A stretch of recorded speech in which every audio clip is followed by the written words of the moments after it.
Viva Max, ha?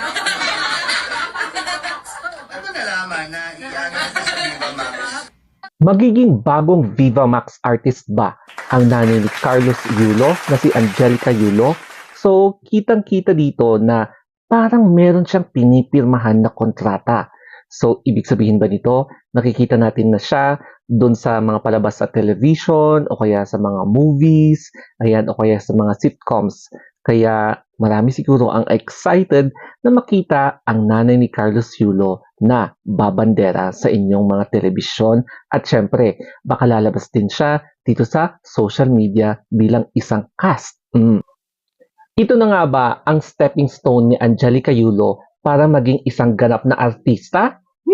Kaya nga kung makikita nyo, meron na talagang kontratang nasa harapan niya at pipirmahan na lang niya ito. Kinuha kasi si Angelica Yulo at pinili